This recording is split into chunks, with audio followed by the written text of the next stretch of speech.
Good evening, everyone. Call the Board of Selectmen meeting to order at 6:33 p.m. This meeting will be recorded and all content will be part of the record per the Governor Baker's adjustment to the open meeting requirements due to the COVID-19 pandemic. We use a product called GoToWebinar, which you can join via online app, mobile device, or audio only by phone.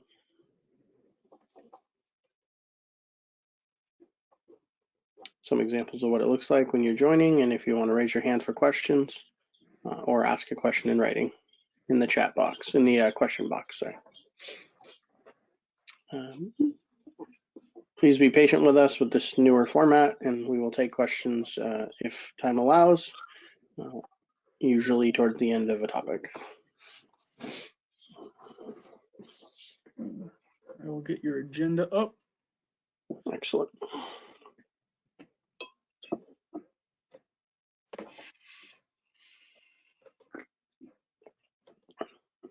Our first item of business is discussion regarding our response to COVID-19 pandemic. I know we sent out a memo last week with the extension and any other changes we had, information around the governor's order for face masks in public areas where social distancing cannot be exercised, or in any establishments where public is allowed. I don't believe we have any other updates. I have heard nothing yet. We have the week in front of us, but a week from today, tentatively, the stay-at-home order will begin to be lifted. I believe the governor's committee or group that's working on the process and plans for lifting the stay requirements is planning to put out some information this week. So I expect we'll either see that or we'll see an extension again, but I haven't heard anything. Brian, you don't have anything further yet, do you? No, we expect an update tomorrow. The governor and lieutenant governor host a weekly update on Tuesdays, so I do expect new updates.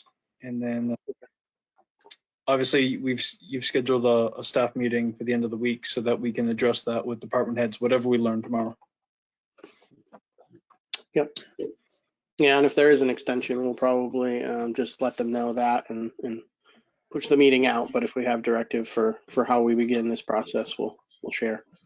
Right. I know my general feeling to the board is to take it slow. I think the state's going to guide us accordingly as well. But just in terms of our own internal, opening plans, I think we should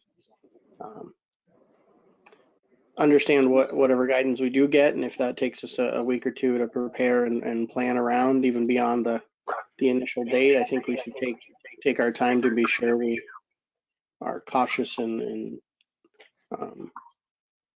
effective at executing whatever the plan is. I know everybody's I know lots of people are probably ready to open the doors everywhere and get back together, and I know everyone's probably a little stir crazy as I am too, but you got to be careful about it too. So, any questions or comments? None. Okay. Well then, move on to library construction project update. Do we have any updates there? Has the contractor been out? Are we planning to do staged closure work there? That was the request that we sent to our OPM and the general contractor. They had those few trades that needed to come in and do some work. Brett had followed up with the MBLC. Lauren is our direct liaison, and asked for a little more guidance on how the MBLC was interpreting the essential services directive. As Governor Baker's office is allowing some essential construction to continue, and had some concerns that not all of this work would meet that threshold. Lauren did confirm for us that the contractors could come into the building. They could finish up their limited work that needed to be done. But the commissioning portion, where we have to do walkthroughs with the commissioning agent and a representative of each of the sub-trades, that would not be considered essential work, that would have to wait. Okay.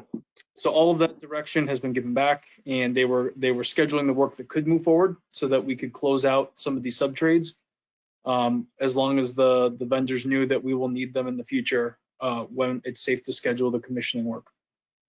So that is in progress. Site work still has not occurred.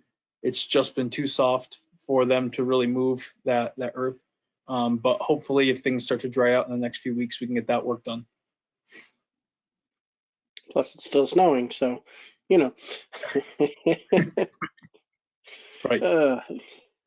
Good old New England weather. Okay. All right. No updates on the FF&E, correct? In terms of that, I know Barbara is working on all of the reviews of those expenditures to date to make sure everything has been properly attributed to the right line items, to look over the FF&E budget for what was committed to, identify things that have not been either processed yet or received or ordered at this point. So I know that review is going on. I sent over this weekend updated expenditure reports to the team. So this week, we're going to hopefully be able to drill down and finalize some of those outstanding items, and we can hopefully give you a clear picture next week. Okay. The one, and maybe we talked about this, it's the weeks start blurring together, but the one change order that we did not approve, we asked for more information. I think that got sent over, that it was. I need to follow up on that. It was an explanation about the window gaps and why there needed to be a change order to create the infills, and we all had some confusion about what that specifically was for. I know I did. They did confirm for us that it was related to the actual structure and the installation of the windows, but that still left, I think, some additional questions. So yes, we have clarity on what the issue is, but I don't think we have necessarily the answer that gives you all the reasons why we need to consider the change order. So that sounds outstanding. Yeah, I did see the what it was for, but that just drove the same question in our discussion, I think, of why we ordered windows that should have fit. So correct. So I will work on trying to get that answer for your review as well for next week. Okay.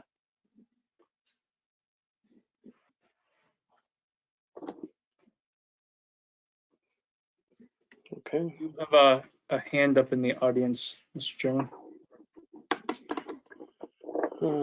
Okay. Well, we'll take a comment or question. Go ahead. Let's see. Can unmute. If I can get the unmute to work.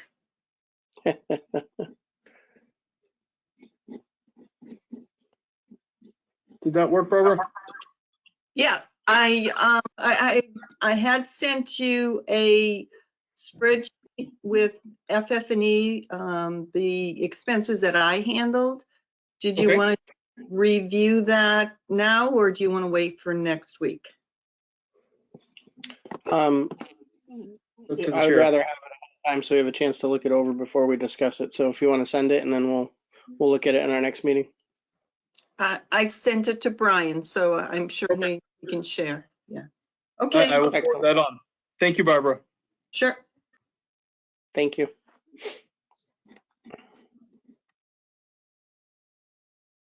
Okay.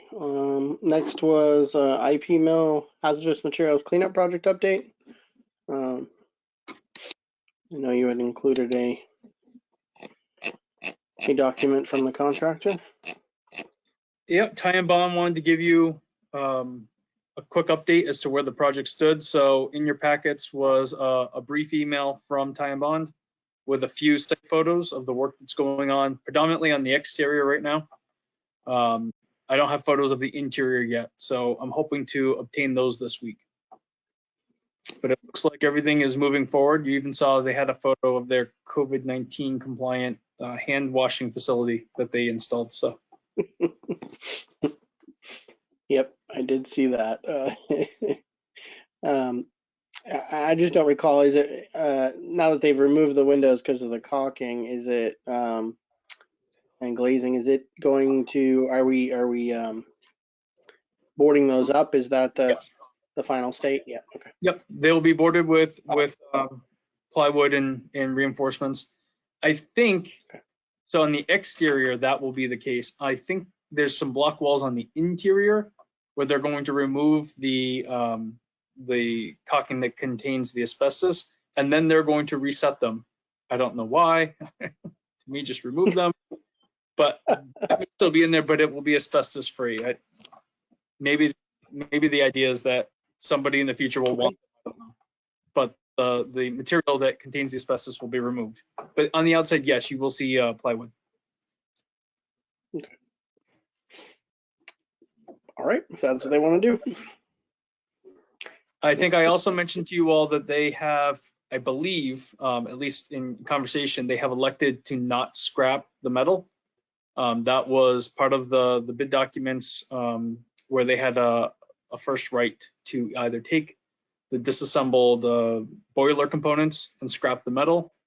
And my understanding is, as of now, their plan is to not exercise that right. So we will be left with that scrap metal to dispose of in the future. The project's not over yet, so they may change their mind before the end. But that's one thing that I believe will be happening in the future. Okay. But it will be clean, or as clean as it needs to be at that point. So be it. Correct. If they choose to leave it, my request to them is going to be it stacked in a place that's easily accessible, so that when we need to go through the process of deeming it surplus and getting rid of it, that it's in a place, a location that's easy to have a vendor remove it from the site. Ryan, question. The metal, I assume, doesn't contain any asbestos or anything like that? Any metal that has a material on it that can't be cleaned of asbestos will be disposed of in its entirety. Metal that it can be separated from, so say it was an insulation as opposed to something fully fixed, if it can be separated, the asbestos containing material will be removed and disposed of properly, and then the metal, which is deemed to not be hazardous, could be left behind. And that material, my understanding is, typically is used by these vendors as scrap. I'm sure they when the market's favorable, they sell it and they get some form of relief from that. My understanding is right now with the economy the way it is, the scrap metal market just isn't really in support of them going through that process. So we should have clean product. It shouldn't be hard to dispose of later. It won't be a hazardous material. But the market may not be favorable, so we may not have a value that we're going to get for it. I don't know that we care so much about that. I think we just care about not having it on the property. Okay, thank you. Yep. Any other questions on the cleanup? What's the I guess I have one. What's the rough timeline? Is it June-ish? They started on May 1st. Just pull up my calendar here. Mhm. They mobilized for May 1st, but really started their work on May 4th. So they've been in there for a solid week.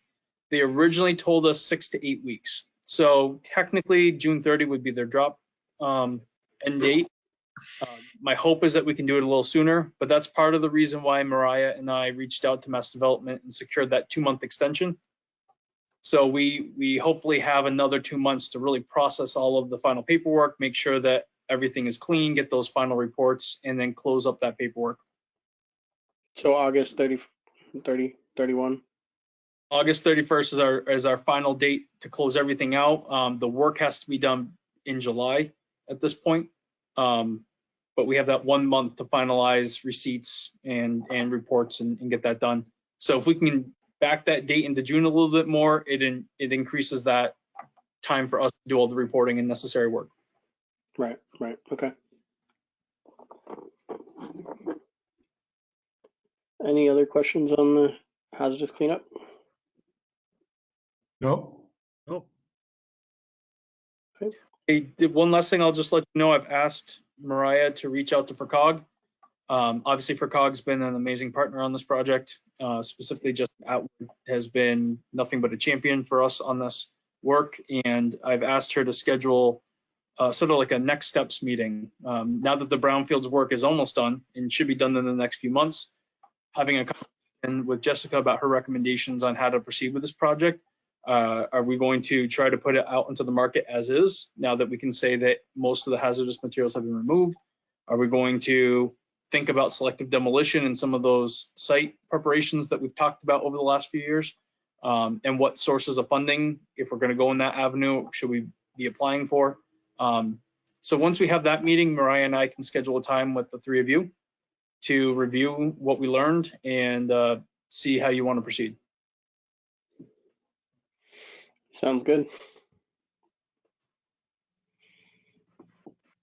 It's unfortunately probably going to be a tough climate to proceed, but we'll hope we can.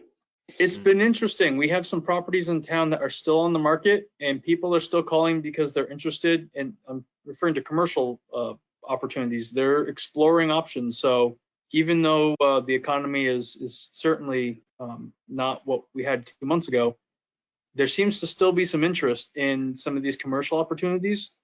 I don't know how long that will be sustained. I don't know how big these projects could be, but we're still seeing interest at least. So that's something. Good, good. I drove through, on a side note, I drove through Miller's the other day, and it's amazing seeing what Aubert does and how they're continuing on more of the buildings in the downtown right there. Yep. Sort of They're all really- works together with the work that we have MassDOT doing with your sidewalk project on Lester and Moore Streets. Right. And if we can also make some more headway on Paper Mill Road with the mill, it complements the work to what you're talking about that's being done in Miller's. Yeah, it's good. It looks like they're still progressing and definitely showing some nice progress over there too. Right. Speaking of the sidewalk projects looking good too, I don't know if either of you gentlemen have gone over in the area of Lester and Pratt and seen the grading and all that work they did where the I don't even know what to call it, where we had some sort of fence, I guess. Now we have a nice guardrail and a sidewalk and a good secure hillside to the abutters property. So it looks really good. Right now. We're getting there. We are. Okay, FY21 budget draft review.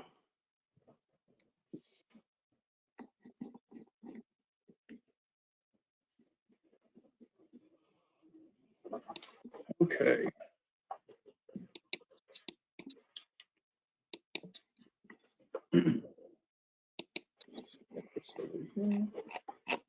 It's showing. So, It is, yes. okay. I'm moving all my toolbars to the other screen so I can all and see this document at the same time. So keep bearing with me. Okay. Not that you want to, but you can make that full screen too. Or yeah, to get rid of the menus if you like. Got. I don't know, does that work for everyone? See? I can see it. Okay. We'll give this a shot, and if you need me to zoom in or do something different, we can do that. Okay. So on the last review, you had asked me to put in a note about how this document is following and discusses timelines that typically would exist in our normal year, but COVID-19 has obviously completely changed our work this spring. So I've put that note on that inside cover page, thinking that was probably one of the most prominent places I could put it. So hopefully this meets what you were looking to accomplish.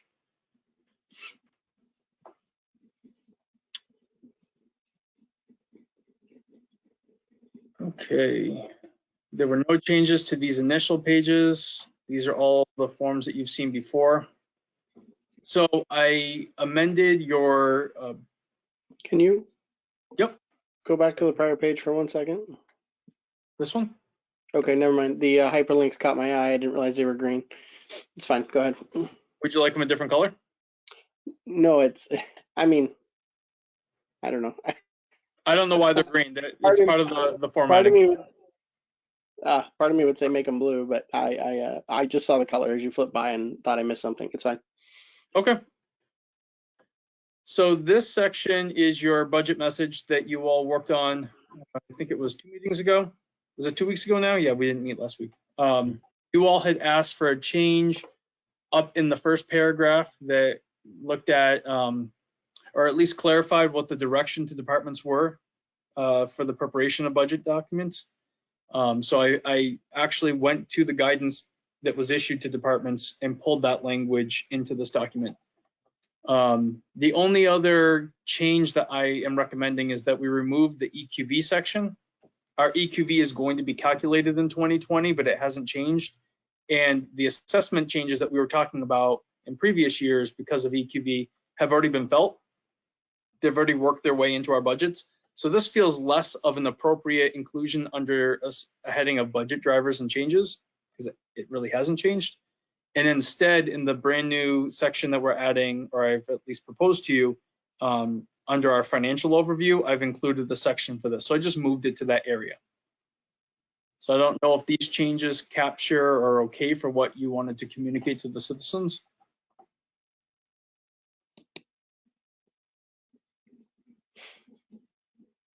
What do you think, gentlemen? Yeah, I'm fine with it, as long as it's captured somewhere. Okay. I'm sure somebody will ask a question that will lead to the EQV. They always do, so. Right. It's a big factor in our life too. So in our town life.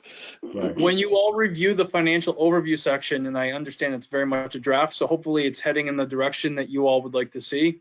My hope is it becomes sort of like the rest of this document, where we have this living section that gets infused with new information or more refined information every year. It becomes a fuller document. And so maybe if you like where I put it, maybe that just becomes a section that we can keep further developing.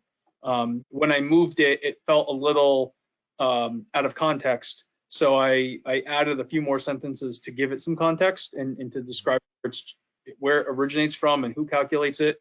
How often it's done is already in there. So I don't know. When we get to that page, hopefully it makes sense to you. The definition for EQV is also listed in the glossary. It is, and I put it, let me go back to the glossary. It should be in there. And I believe I added to that. Back one. Where is it? Here's the glossary. Well, it's not in there, or it's out of order. No, it's not in the glossary. Yeah, we should probably have it there.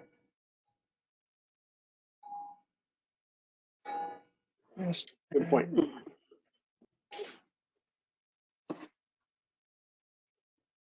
Glossary. Okay, that's easy enough. Okay. So now we'll go over this section. I'll just quickly scroll to it. So it's down here in this bottom half of the financial section. Brian, I'm just gonna say I thought full screen would be better, but maybe not when we're looking at It's this too content. small?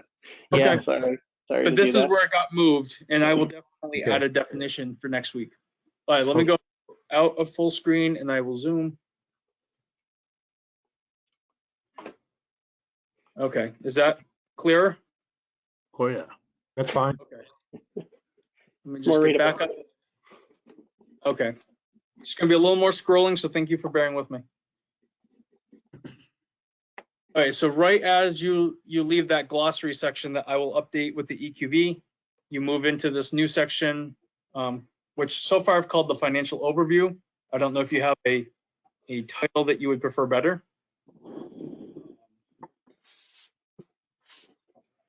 I started with a very brief introduction, and I wanted the residents to understand that in past years, they have had 2 town meetings to address all of these financial articles, at least 2, sometimes more, depending on what you had going on in that year. But if they were trying to compare documents from the annual town meeting in previous years, they may not see all of the activity that's being proposed, not only in this budget document, but also in your ATM warrant that you're working on. So I just want them to understand that typically the June special and the annual town meeting warrant are really being consolidated into one financial document, which is represented in this budget book and therefore the ATM. So hopefully that gives them better context. Hold on. It's a good point you make, and I'm thinking in that if you go back up to that paragraph, Yep. Either we added on to the end of that first sentence, or second sentence, I guess, about special in June, or maybe add another line that just explains, it was often the June special was supplementary to the 21 budget to wrap up any last items that were left, that had not been done in the annual and needed to be done before the end of the fiscal year.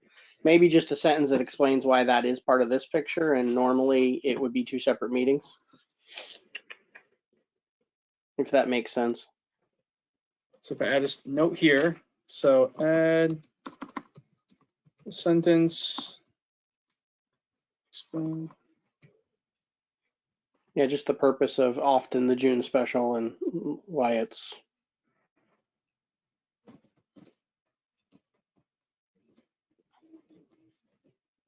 Just, well,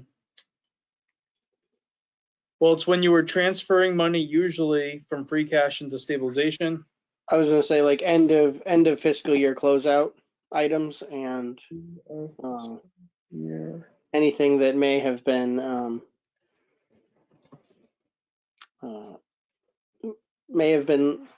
left.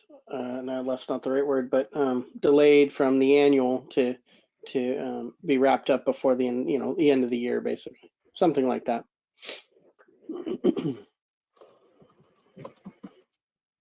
I mean, you could say missed or something in the annual, but that's not quite the language I'm looking for. We intentionally don't put them in there sometimes because we don't have the information or the timing requires it to wait till just before the close of the fiscal year.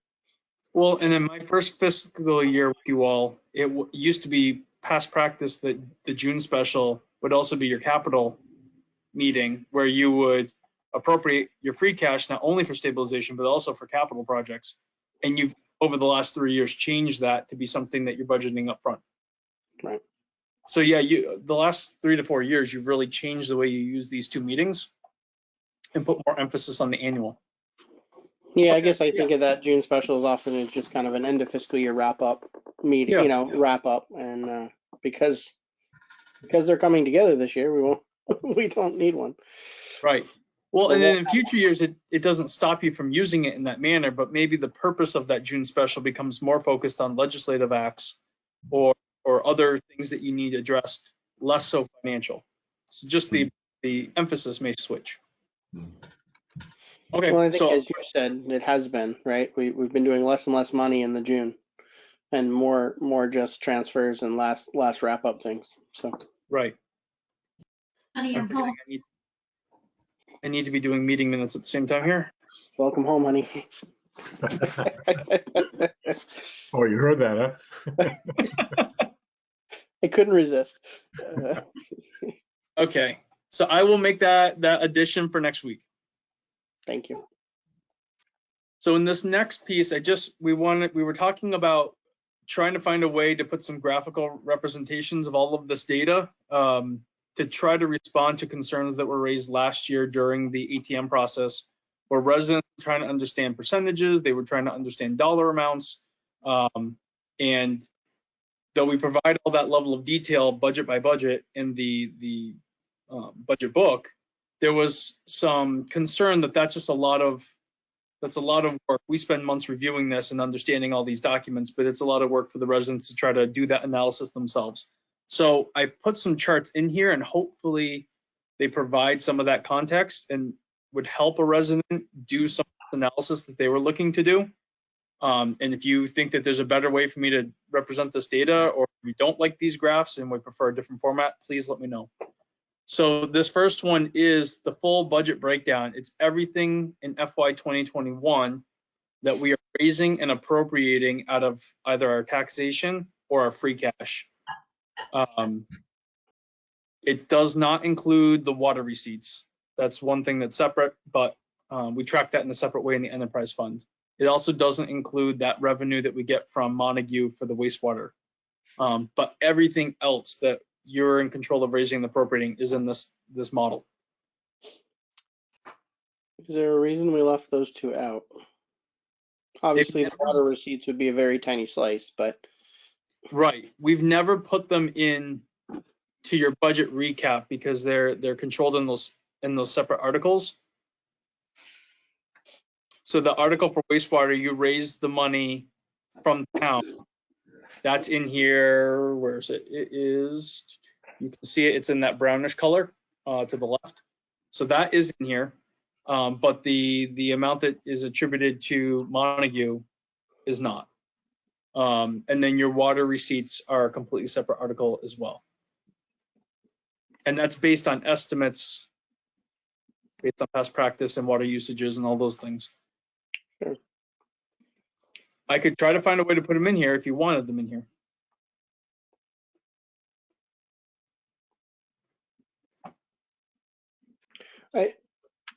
I don't know. I'm curious what the rest of the board thinks. It was just a question. It's, Brian and I talked about this a little bit over the last couple of weeks, and he had some questions, and I gave some thoughts on, the ways to go, and I'm excited to hear, your thoughts on how this looks. But one thing that we added from one draft was initially it was the operating budget, and I said, well, why don't we show the whole budget, right? So let's put the capital, let's put capital improvements, let's put our stabilization repayments, let's put everything we're going to spend money on and give us the whole picture. And in thinking about that, we do have state receipt funding goes into this total budget, and other things. Should we include all receipts, right? If I had to quantify it, is that the last two things that are not in this total picture of expenditures planned? Because we're going to take receipts, but it's also an expenditure or a savings. Right. The only things in I'm gonna put a little asterisk in here that maybe I will forget something. Most. It's not including the revolving accounts, which do a lot of our operating work. So senior center, the new library one will be something that's on here, and then the rec obviously does a lot of their work out of there. But none of those things, other than the ability to expend from them, none of those have budgets that are approved. So those are not in here. Gosh, what else is not in here? And I'm not. The assessor's overlay, I put a mention of the assessor's overlay in the way that we derive our ability to raise and appropriate, but that's a separate budget that doesn't show in here. Those are probably the big ones. But yeah, the water and the balance of the money that comes from Montague for wastewater are the two large things that are missing. I think I kind of feel what Jake is feeling, that if we're going to present a financial breakdown of the budget, that we should capture as much as possible all of it. Okay. I guess what I'm feeling right now is I don't want to see this go on forever. Mm-hmm. I'd like to see this come to some conclusion, and we can move on to other things. So I guess for now I wouldn't have a problem with just a note at the bottom of the page indicating that this does not include water receipts and the other item, Montague receipts and what have you, and funds from them. And then next year's budget, work to build a financial sheet, because that's what this really is a financial sheet and statement of the town's finances and how how they're broken out and how they're used. We can continue to do that. And maybe next year come up with the last two steps or the last phases of doing that, as opposed to doing it, trying to do it now. I think it would be sufficient just to add a note at the bottom of the page, giving people that basic information and add it later. Okay. Just to let you know, it's only the changing of 2 or 3 cells on the graph that makes this. So Yeah. if it was something that you wanted updated, it's just as much work to make a note as it is to update this graph. So I could do it either way for you. Okay. Well, I'm just trying to, part of this is I'm trying to be cognizant of your time as well. I know. So, there's a I lot know. of things going on. There's a lot of moving parts, and sometimes I feel like we're there's so many moving parts that they kind of get lost. Agreed. But I could, if you wanted it, I could make that change very quickly. All right, well, I think it's up to the chair then. All right. Well, I hear what Brian's saying, and it probably takes longer or as long to write the sentence. So I guess two things. I guess I'm fine if you put it in. What I would just do is change the wastewater appropriation to say appropriation/receipts, because it's going to be two things and in the title. Yep. Because you're going to combine that into one number, not a separate slice, right? Or I guess that's a Well, question. I'm almost Do thinking, we want it to be a separate slice that's wastewater receipts as well as wastewater appropriation?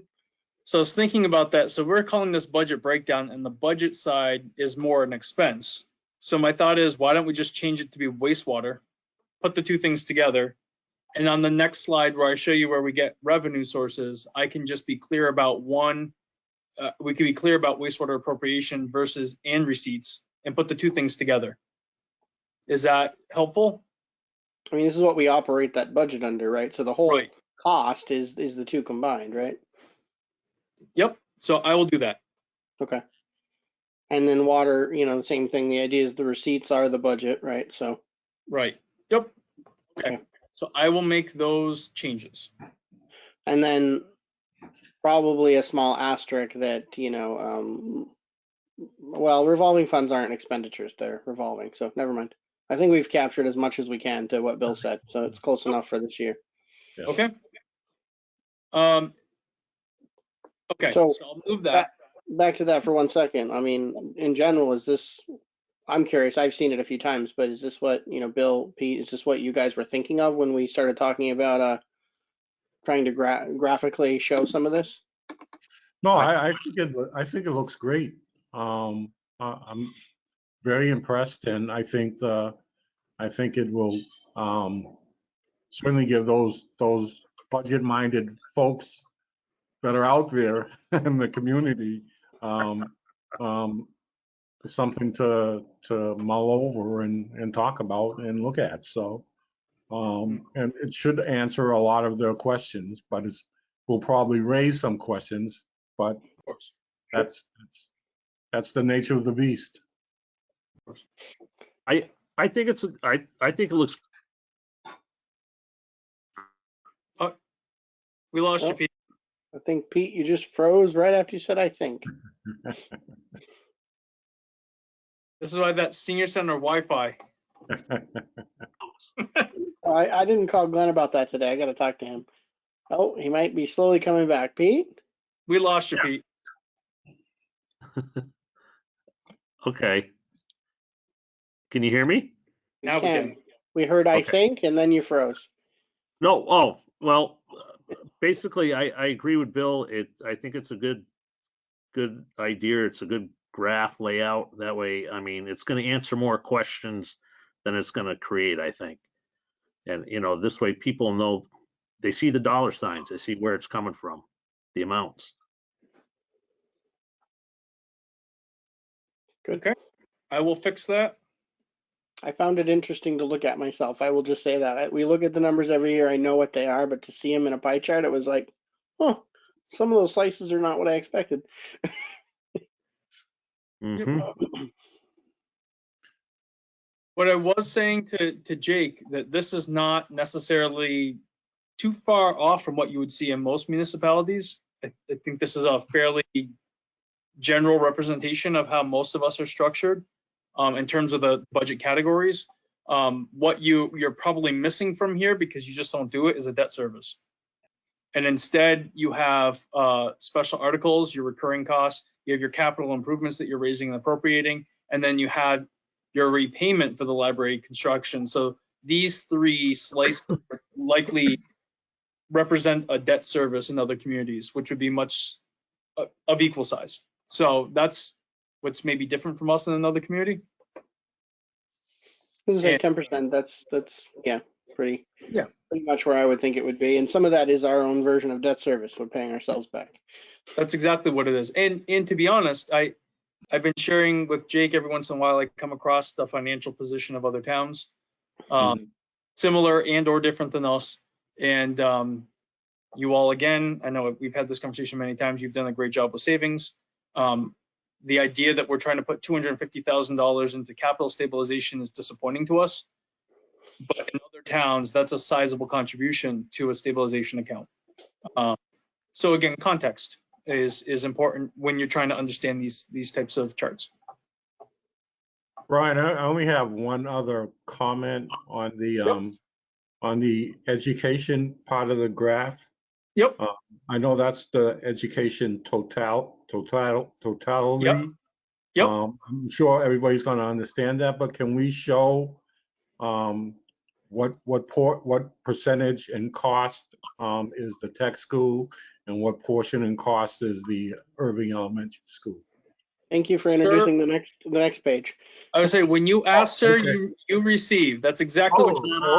Okay, all right. Yes, sir. Well, thank you very much. He's quick, isn't he? Jake and I were looking at it, and obviously we could do a breakdown pie chart on every one of those larger categories for all the departments, but I think the two largest ones, being education and the benefits, are really what's going to drive questions for folks. Sure, absolutely. Yep. So those are the two that we broke down. So hopefully you find that helpful. So yes, we did break it down into the three subcategories. So you have your Irving Elementary education representing the largest proportion, secondary education is the second, and then the tech school assessment is notably the smallest.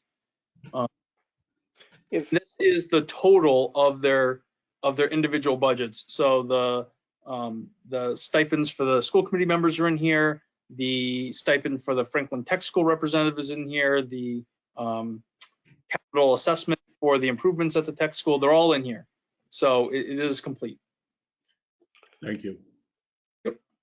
If I have the time, I'm not putting this on Brian, and I managed to, and it looks useful. I may try in that prior overall one, breaking this out in that same one, so that, just because I think this doesn't give the context of what portion of our total budget is the elementary versus the tech versus the secondary. So if I can find a way to maybe break that slice out on the main chart and show the three as portions of the whole thing instead of just the education budget.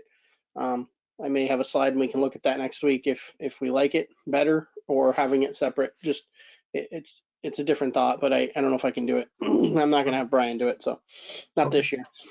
Okay. There's a little spell check here. You got the annual OPEB contribution, then you go the OBEP. Oh, yeah. Well, that's only if you want to be picky about it. Hey, it's my small contribution. Thank you. Thank you. I need proofreaders and spell check on everything. Thank you for that. I'm surprised I caught it. Okay, I will change that. Okay, and so that brings us to the next one, benefits. Fix OPEB. Okay, I'll fix that. So the next one is the benefits budget, and what I wanted to clarify is that you make a contribution into OPEB each year of $300,000, which again is a in comparison to some of our peers, is a very sizable contribution, which is getting you to a much safer place with your post employment benefit requirements. But that is actually not in the benefits budget. That's a article. So when we prepare the ATM, we have the recurring annual special articles. And one of those line items, the largest one, is $300,000 into OPEB. It's actually not in the operating budget for benefits. So I just wanted to call that out. And here's the actual breakdown of that benefits budget. Again, as you would assume, most of it goes to the actual health and life insurance assessment. Unemployment, we have the county retirement, which is your second largest contribution. We have to put a little money aside that you can't even see. The slice is so small for, we have a few folks who have 403B plans over at the school. We have some Medicare expenses, and then we have our contribution to the Union 28 staff. So I appreciate the work you did to break this out. Do we think this adds value versus just the slice up above in the main budget? You want me to go back up to that so you can compare? Yeah, just for a second. So instead, it's that big blue slice that doesn't talk about what that is. And so Everybody is pros. Yeah, I think in totality, I can't say that word. I think when you put them all together, it makes a complete package. And when you leave something out, it leaves more questions than answers. So I like that it's there. I think it should be. Okay. Pete, I heard you talking, but I don't know, your video or the He's gone dark. he's gone dark. It's gone dark or gone. I don't know which. I don't know. I think he's there. Every once in a while, it pixelates and he moves. I can hear you. Okay, we Well, can hear you. There you you go. are. Well, there you go. Oh, there you go. It says the network connection was lost. Are you on the wireless? Yeah. That building's wireless is needs an upgrade that's coming, but it's not in place yet. So you know, for future reference. I think you're gonna have to find another place, Pete. I have many I can go to. Okay. So yes? Yes. Yes, I'm fine either way. So yes. Okay. I'm noticing I need to fix, this is no longer introduction, so I have to fix this subject, this heading. Footnote.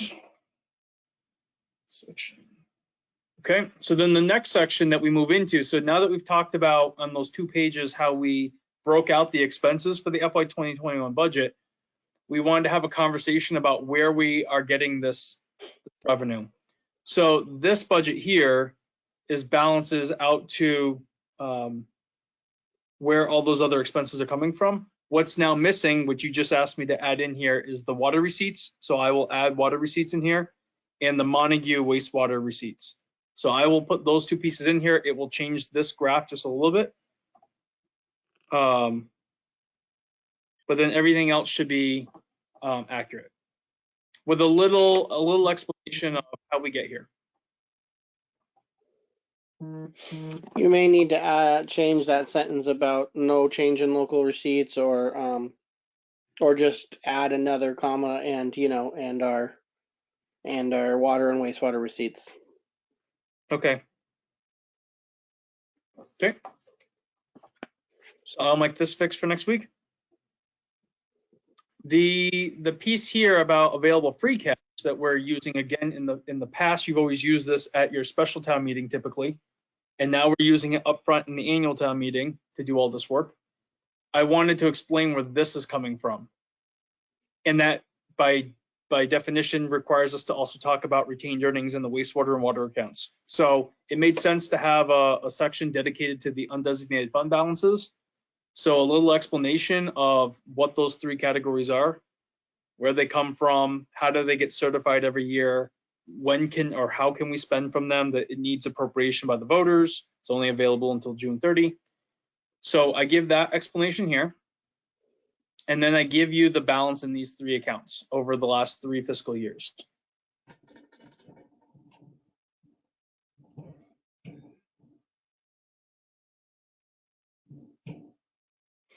So Okay.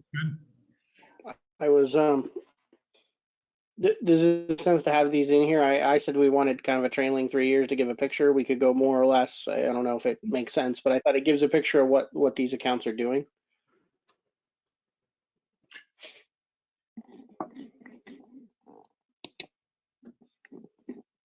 Yeah, I don't, I wouldn't mind seeing, I don't know that we need to always show, but I wouldn't mind just seeing a fourth graph that shows 10 years prior to 2018, just to give people a clear picture of where we've been and where we are. So you want to see this as a 10-year comparison? Well, I can. just a suggestion. Yep. I think it would be nice for people to at least be able to see that. And most people don't know where we came from. They just see the day-to-day figures from 2018, 2019, and what we're trying to do this year. Okay. So to give them a snapshot of 10 years ago, I think may be a benefit. Well, and so as you're saying this, I'm immediately thinking that that's probably a something that's going to be desired for your stabilization funds, which we're about to get to. Okay. I did a 3-year comparison of your stabilization balances, but if it would be helpful, I could do a multi-year balance in there. If we were going to do 10 years, I don't know that personally, I would think we would just do like one separate chart for each one of these that showed 10-year trend rather than doing a 10-year and a 3-year, because it's just kind of overlapping. I don't know what you guys think. Right. Yeah. Yeah. No, I feel the same way. Yeah. Okay. I agree. Now, Brian, I'm gonna pull Bill's caveat. The recommendation for 10 years doesn't need to come this year. Right. I don't think, Yeah. right? No, I don't think so either. Yeah. Okay. That could be a future improvement. Let me see what I can grab because I'm pulling this all out of the Department of Revenue's their dashboard. So I build this, but the reports are available online. So.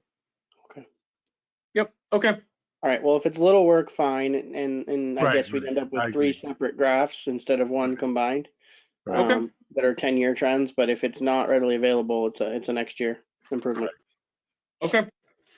Just to let the voters know as a reminder that we use the free cash typically for stabilization capital projects or special projects, but the retained earnings for water and wastewater have to stay with the funds for which they were appropriated.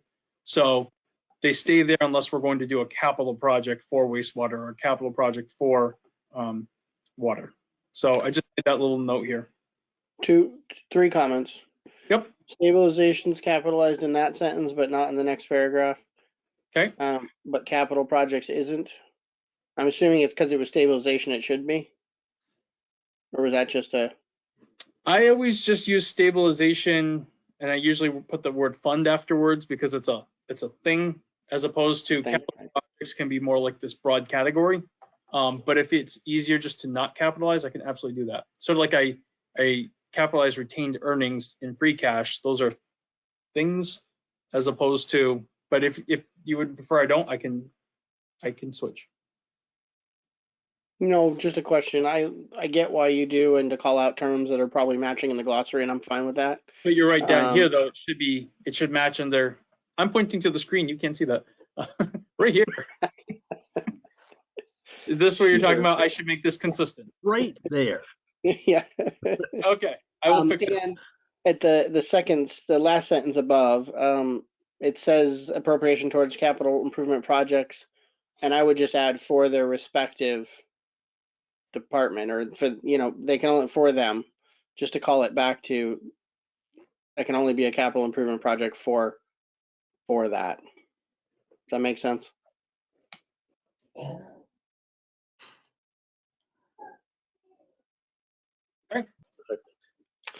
And then up above, if you'd go back up to those charts, I just wanted to throw out a comment, and it's not maybe to address today, but the second two charts here drew me concern, which is why I was glad we talked about putting receipts in the total picture. This Okay. shows me that we're either expending towards capital improvements that are not, so they're only funded from retained earnings, they're not self-funded, or Right. we are operating at a deficit all the time and dipping into our retained earnings, because our retained earnings have been trending down. So not for discussion maybe today necessarily, but that starts to worry me if our 3-year trend is we're spending down our retained earnings, because we talk about wastewater. Part of the purpose of some of that funds is to be there if something occurs and we need to make a major change, or with water, I'm sure there could be major improvements that are required at some point. So is the purpose to work our way towards funding those or not? And then that's a methodology thing that we need to probably talk about maybe next year and understand what's our purpose. I know someone said maybe they said what's our goal. Maybe that was stabilization they were talking about, general. But that same principle of, do we have a number that is our goal here? And are we moving in the wrong direction from it based on the trends going down? Or is that where we want to be, is these are too high and we're spending them appropriately? Now, I don't know, but I want to ask the question. So just to give you a little more context to your question, that obviously the free cash, that was a intentional effort over the last few years. You all have been working on that, and you have a policy on this now. In terms of those two accounts, two things are happening. One, you are 100% right. You have done some capital investments. The last few projects have come out of, like, the new truck for the wastewater department. Right. We're proposing to do the new autoclave and the testing stations out of here. There's another project for the water department last year. It's escaping me right now, but those things Double barrel siphon. Well, not the double barrel siphon. Well, the double barrel siphon did come out. You're absolutely right. That actually did come out of here. One other project that came out of here was the North Field Road sewer improvement. And we actually budgeted a lot more than we ended up spending. So this is just the undesignated fund balance. It's not the totality of what's in there. Right. It's just that leftover portion that we haven't budgeted yet.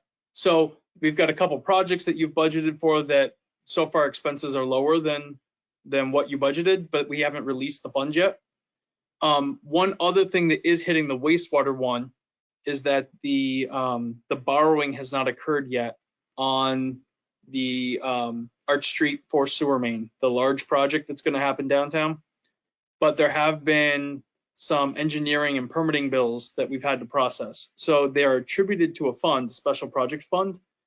But because there was no borrowing attached to the backside of that from a revenue standpoint, I believe Department of Revenue locked up part of the retained earnings, like free cash.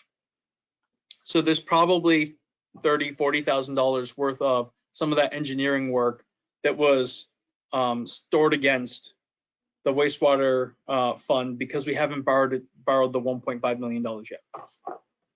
So a couple things, but you're right. We haven't had a conversation about what your goals are for these two accounts, and we probably should.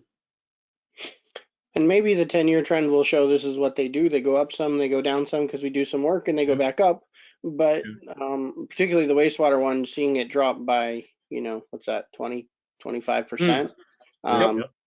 Especially even year to year, a drop in 300. This year, if I was I guess I am, but general public, I would ask the question, why is it going down so quickly? And especially for those who think about the big picture and concerns, like what are you doing to mitigate that? Lots of people know we get some funds every year from the Irving Industries for their receipts and stuff at that wastewater facility. And so I think there's some assumption by some people that this would be something that goes up slowly every year, not down. So I just want us to start thinking about it and be prepared. Seeing it in a chart like this may generate more questions, right? Which are good, but we probably need to do the same work. Okay. So I will do that analysis, and then maybe we can find a time this summer to put that on the agenda to discuss those goals. Okay. Absolutely. Thank you. Yeah. All right. So these things are on here. So So the next part is about the way we save. And this chart is not super useful because the stabilization amounts are so large that they they significantly trump what's in the conservation fund, the cemetery fund, and even the capital stabilization fund. I know it's just getting its start here, but I wanted to show you what this looks like, and we can always tweak this and adjust. So what you have here again is 3 years, FY17, 18, and 19. Those are slightly different fiscal years than what we did here.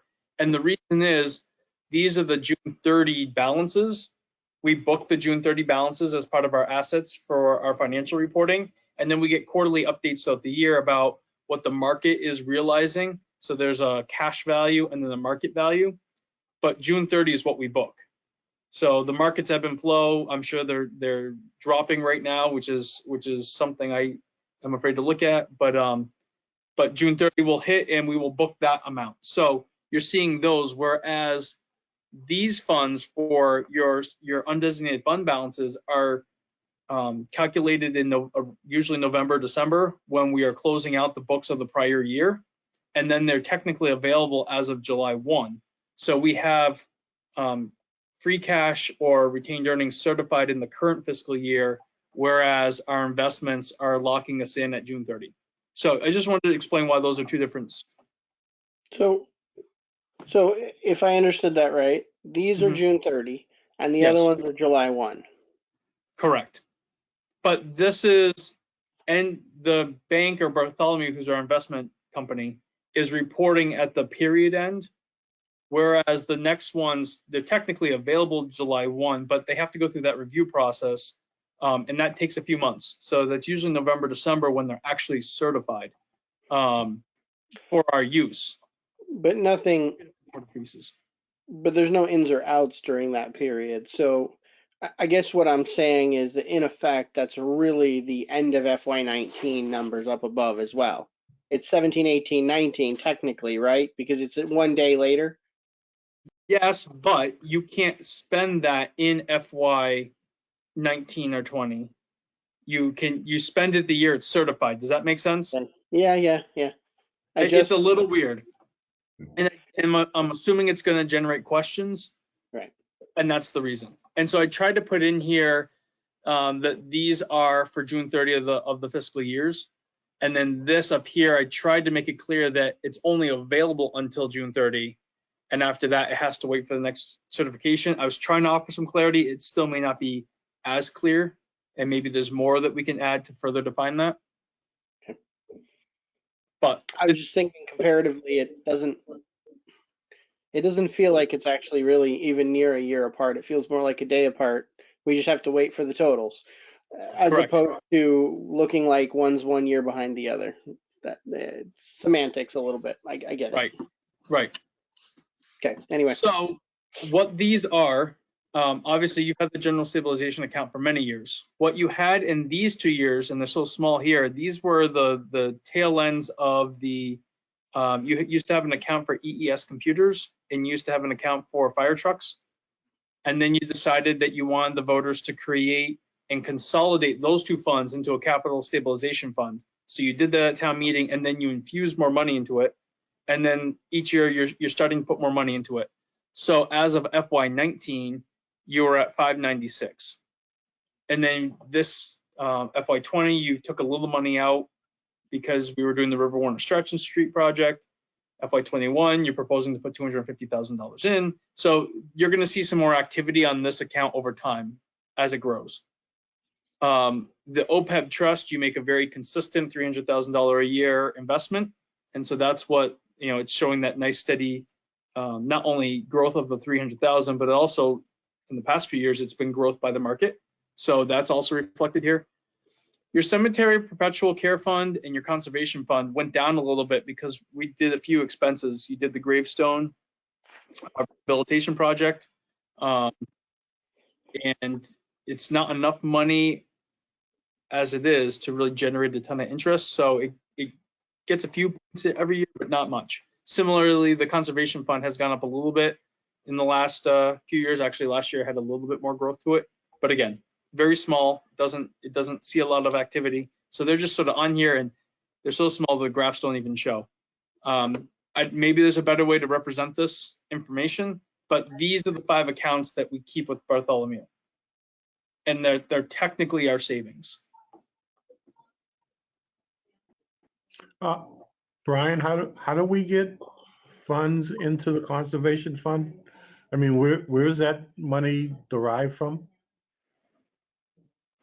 That's a fantastic question. Let me get you the firmer explanation on that. They have their own revolving account, which is where all their permitting and consulting fees go. The trust fund, my understanding, came from gifts, and I think it's also sale of timber or wood. So I think there was a period of time when the town did some forestry work. It's been many, many years since you've done that. I believe that's where the money went. It didn't go to MISC receipts. So that's my understanding, but I could be off on that. So let me double check that with Deb. Okay. Is cemetery just from deeds? So way, way, way back. No, that actually I believe right now goes to MISC.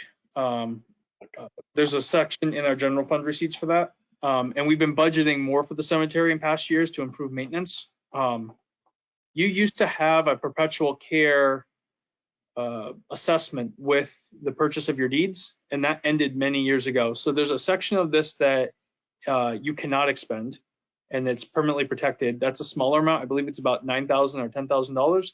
And then the balance of that is available for expenditure, but you haven't had people putting into that account for quite some time. It's something to take a look at with the law, whether or not, I mean, now that those perpetual care funds, they used to come regularly, is my understanding, up until about the 60s. You used to have regular annual payments into the perpetual care.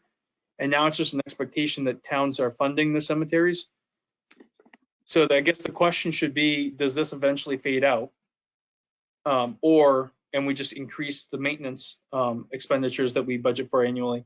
Or is there another way to restructure this? And that's something that I could revisit with Deb. My only comment on the charts was going to be, I mean, we talked about possibly doing 10 years, but you can probably drop the cents just to have less numbers on there. Okay. I don't really think we're going to care about that extra penny in the capital stabilization in this context. Okay. Agreed. Yep. Okay. Not that we're giving it away, just to be clear, but.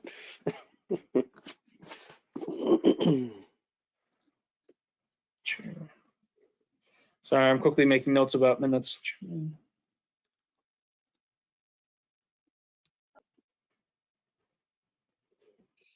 Is this the moment where we can be really quirky? And Sure. Do you have? I'm gonna be really quirky. Can we go back to where we yeah, that graph again? This one right here? Yeah, yes. Okay. It's really hard to look at the numbers, the figures. I was trying to show you 2 different presentations. So Yeah. this one goes in this manner. Yeah. Is this helpful, or is something like this more helpful? Well, you know what I was thinking when I was looking at it, because I have to turn my head to look at the numbers. Yep. As they run across the sheet, and I'm thinking, well, why can't you turn the numbers horizontal and just make the numbers the color of the graph that is identifying, so people can associate it, and they don't have to go like this to look at it. Brian, before you make that note, can you go up to one that has a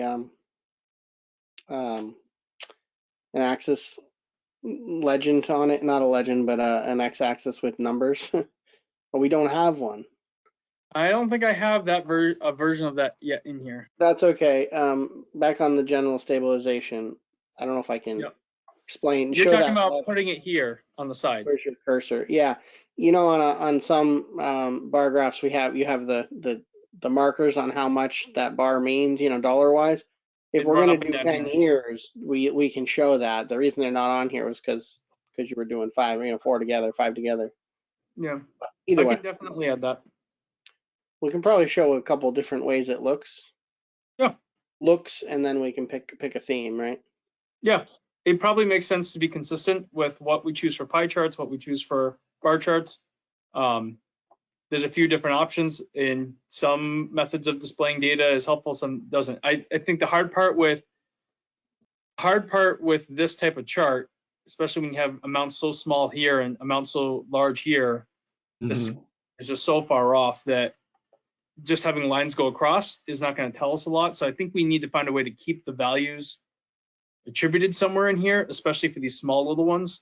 And so maybe using one that has the axis here, but also maybe does something like this, where it keeps those dollar amounts visible, and we'll take off the cents, so it doesn't take as much space. If we break them out, if we do 10 years, they're going to end up being separate charts, not all together either, right? I can break them out as separate charts. So Okay. I mean, if we show a 10-year trend of those, you're probably not going to want to try to put them together because it's going to be Right, way too wide and way too small. So right. at that point, they won't have that issue of being such different scales. Your cemetery will look like a relatively readable bars. Okay. I think. I don't know. See what it looks like.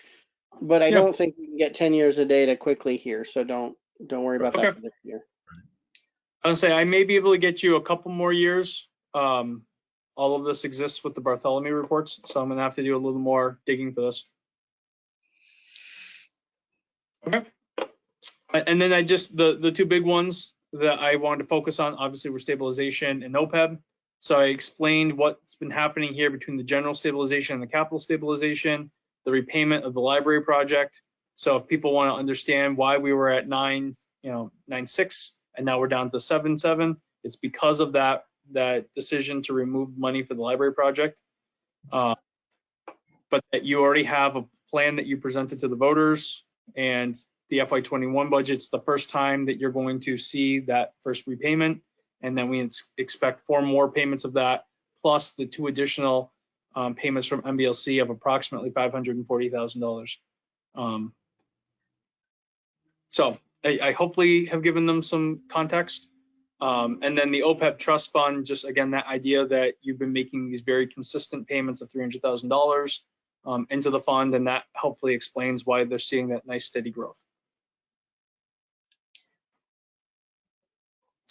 So then I added the EQV in here, like we talked about. I shifted it out of your budget message, moved it to this section because it didn't feel as large of an issue this year as a significant budget driver. It just is. It's important, and it has impact on the budget. So I did note what it is. So the town's equalized value is a statistical analysis of the estimated full and fair cash value of all the major classes of property within the town. I don't know if that would suffice as a definition in the glossary, or if you want something more technical. How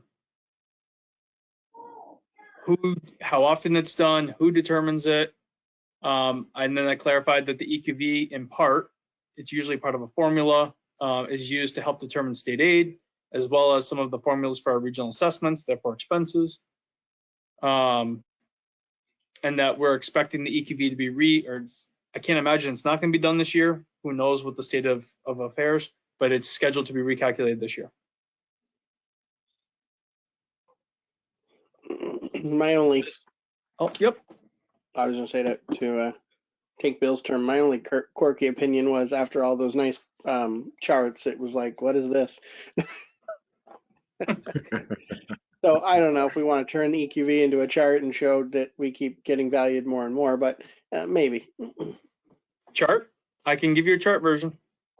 Yeah, maybe. Well, it's funny because every year, every annual town meeting, someone stands up from the board's side of the table and explains what EQV is and why it keeps going up, and that there's a formula, and we keep it assessed more, and so it costs us more. Right. So it's there. And I just think visually would show it going up, because that's what keeps happening to us. And you make the comment about formula for regional assessments, and I don't know that we need to add clarity, but the one piece that I always think about is it's usually how they compare, municipal values, right? Municipalities to reach those assessments. And it's what you're saying there anyway, but that's how we end up paying more. Right. Someday, not this year, maybe in addition to showing our EQV over time, showing our EQV within the county might be helpful, where we are, median versus average versus max and that kind of thing.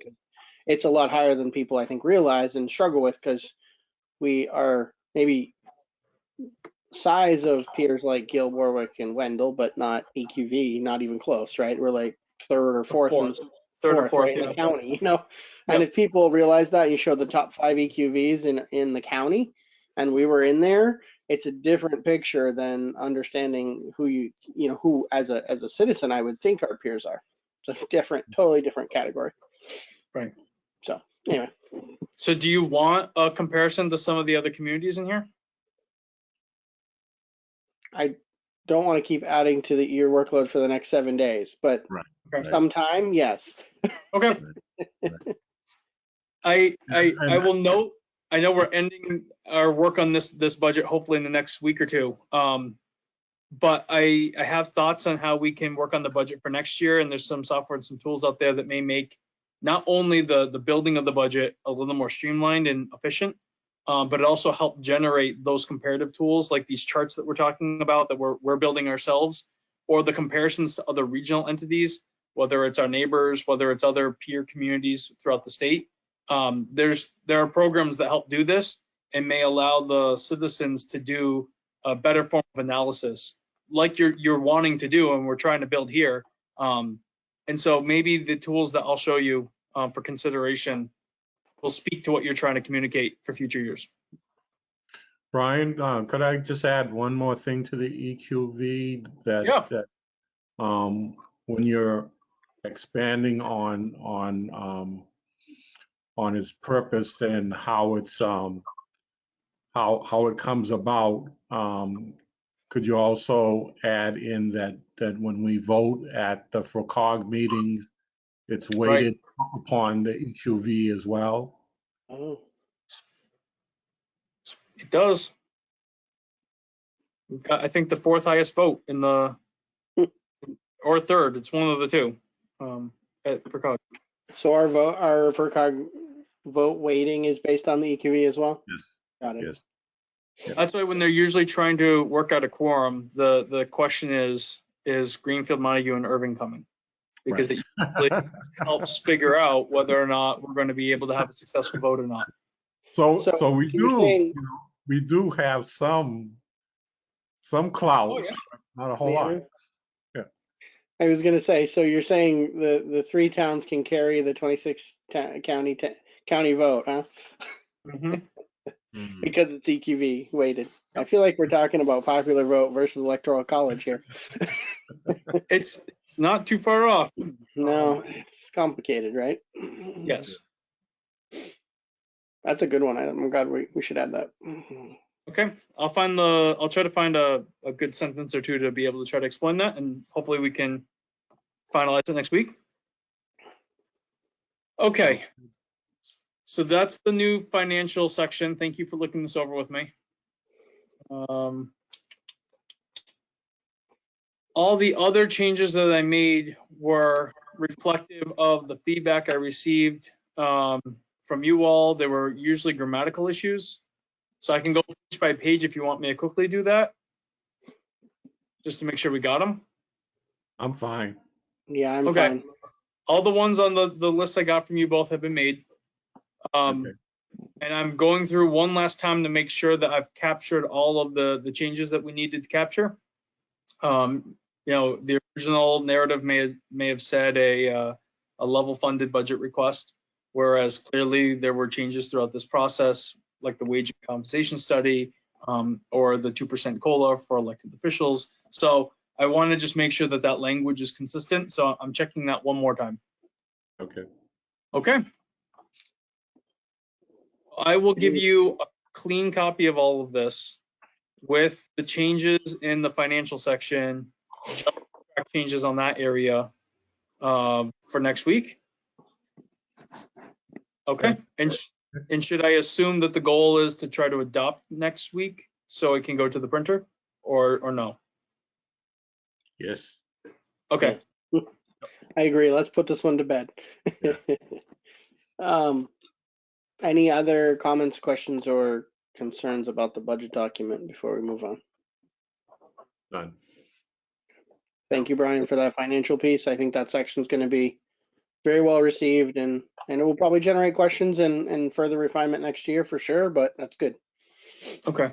I'm hoping it starts to address what the citizens wanted. I think it will. And I am definitely open to, when we have time in the fall or so, looking at software that makes this easier and more robust and more manageable for the group. Okay, the next large item on the agenda, discussion River Warner Strachan Street roadway and ADA improvement project bid docs. Okay, I did not even put that in. It was too big. Do you want the bid docs up or do you want the plans up? I think the bid docs are sufficient for now. If we have plans, questions, we can switch to them.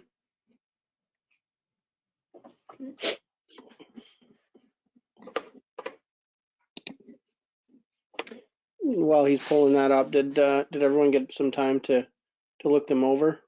Yes. And I welcome any questions or concerns. I guess what I would start with before that is, do we generally feel that it's pretty close and maybe we're ready to put it out, or do we have major concerns that we need to address?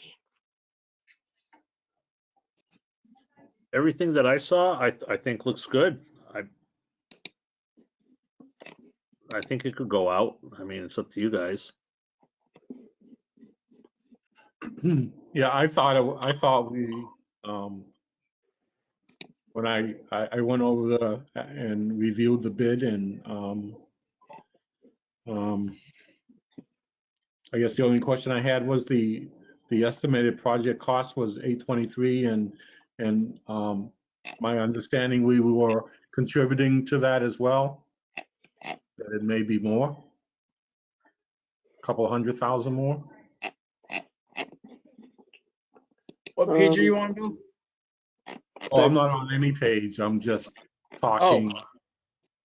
But he's referring to the second and third page, I believe, or Yeah. fourth and fifth, I guess, whatever it is. The beginning of the document where it talks about, here. Now, prevailing time caught my attention, but that's okay. We can go back to that. 823, there's kind of the estimated cost, and then Bill was just saying, didn't we have more than that put away, or we're planning to need more than that, or so kind of, can you recap what our funding is, right, towards that and where we are right now? Yes. So this revised project alternate is slightly different than what had originally been given to us. And my question that I need a little more clarification on from Bill is this: him going on the higher side to be even more conservative. But the initial estimates that we were given based on all of the materials. So I have a project breakdown from Weston Sampson that talks about the linear feet that we're going to need of all the materials and their total cost.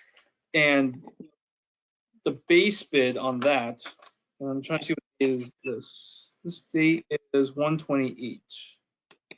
So at the time he gave us a base bid of $745,035. So obviously far off from this. I know that we put in the additional work on Strachan Street as a sidewalk, and we go up a slight amount, but it shouldn't have gone that much higher. So I need to check this number one more time with Bill.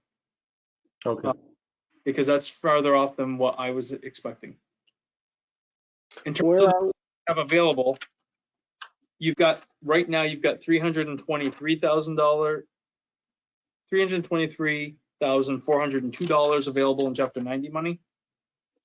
plus the town's contribution right now is $410,000. So that's 735-ish or 730 something. Right, we're off by a little bit off of what the goal I had on this project sheet for the 745. So The 745 did not include the extension of the sidewalk. The last. it's saying base bid on this form, but it doesn't, the way this is broken out is just the different pieces. It's just the different, all the materials and the linear feet, square footage, and then the estimated rates and what it gives you for a project total. So I need to just double check if this 745 is not inclusive of Strachan Street. So I just need to double check that. Okay.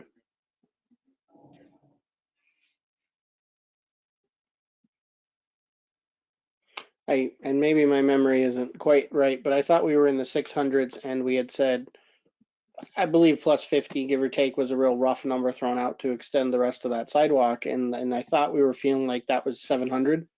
Right. You know, we were kind of getting to the 700 number, and that's what we were appropriating towards with a little cushion. So, you know, Right. 730 doesn't surprise me, but now seeing an estimate, and I know there's the reasons we have the alternate is because of concern of costs going up, but Right. 100 higher is, like Bill No. said, that's concerning. Right. I mean, I think we need to move the project forward, so it is, you know, we'll have to cross that bridge, and that's why I we have agree. alternates, but. Yeah. I will get that clarified for you for your approval next week. So I'll get this revised.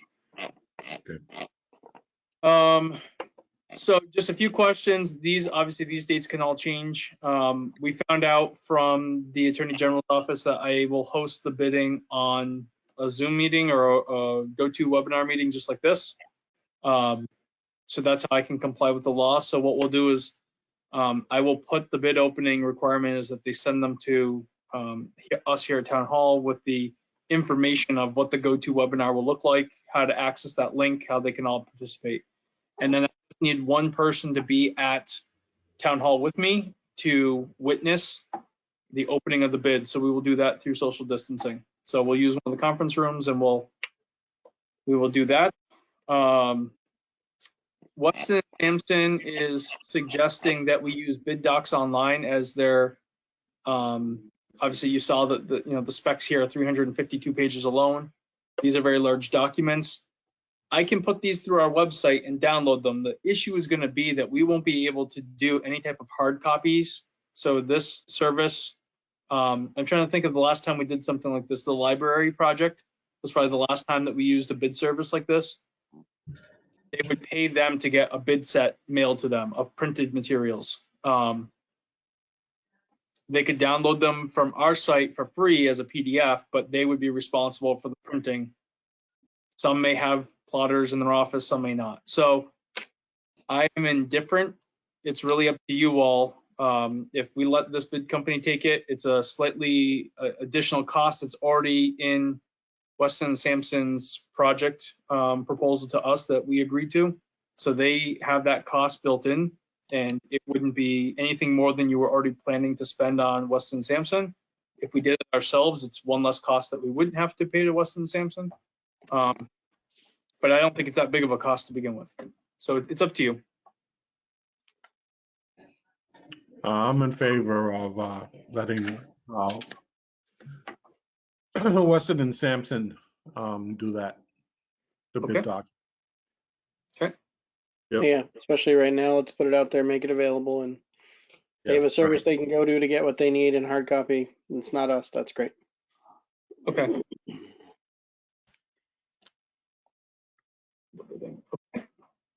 So I'll take care of that. Other changes that you wanted to see made?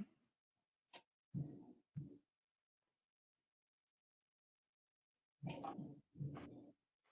don't know that I had any. I just wanted to look over the alternates and the base one more time, make sure I was comfortable with that I had the right breakdown. Anything either of you saw or had questions on or concerns? No, No, I was all set, Jake. Let me get to. I'm trying to do the same on my own copy. I know I already read it, so I'm just probably repeating my effort here.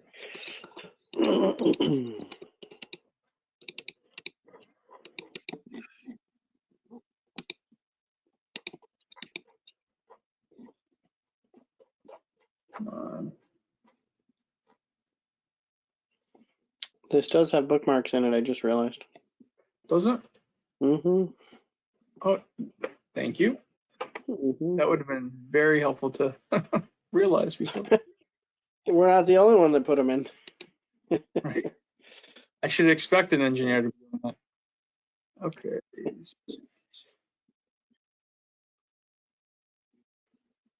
That doesn't mean I know where it is.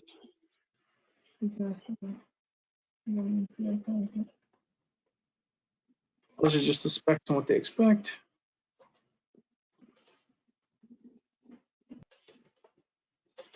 Well, my bid form one's dead. Huh. I wonder why. Why it is. Not very helpful.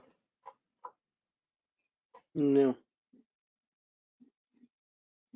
I had that same error. I wonder if there's an error in the Adobe document.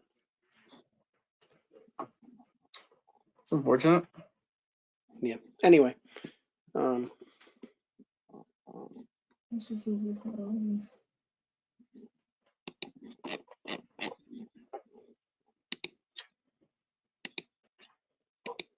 right, what I'll do, because I'm not getting to it quickly enough for the purposes of today's meeting, what I'll do is I'll pull out that confirmation for you and send it to all three of you for your final review on Monday.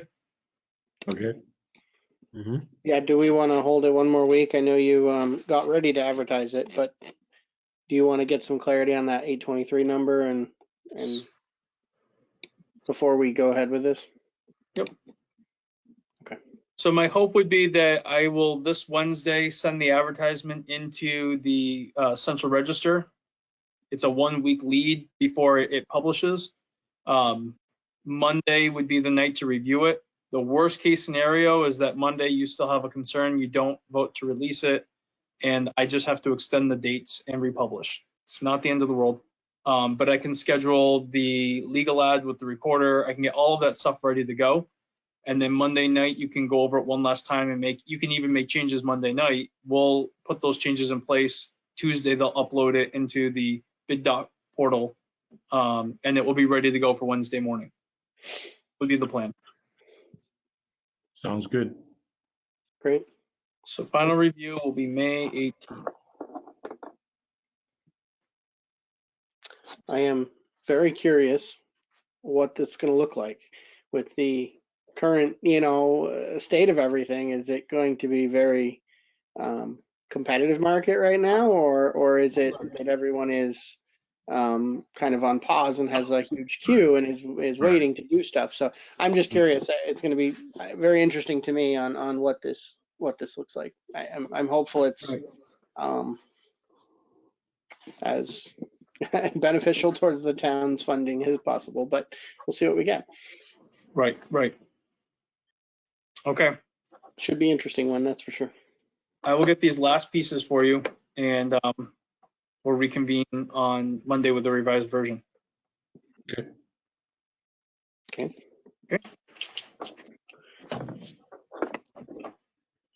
What's this? Next item is review of meeting minutes. We have meeting minutes of Monday, March 2nd.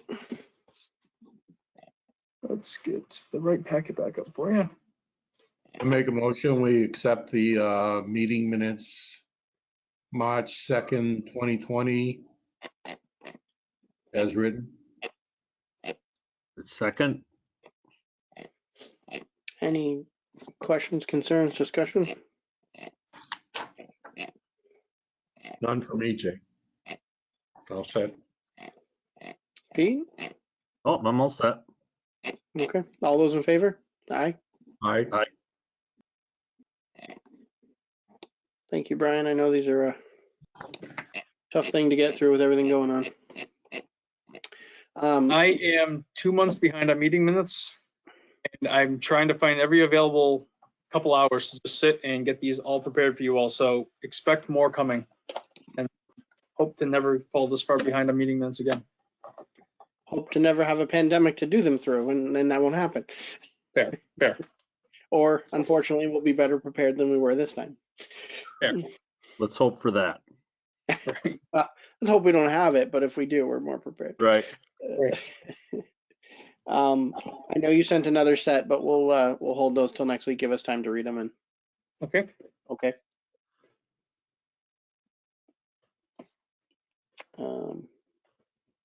That was the only set in the packet, right? Yes. Yes. Correct. I believe so. Yep. Yeah. Okay. Discussion regarding reopening the annual town meeting warrant to consider special legislation authorization to change Board of Selectmen to Select Board, as well as a couple other small items. Thank you. Yeah, so do you want to just go through the highlights of what you're asking here? Or I know you closed the warrant. And then we started to have the conversation about whether or not you wanted to support the request to change the Board of Selectmen to the Select Board officially.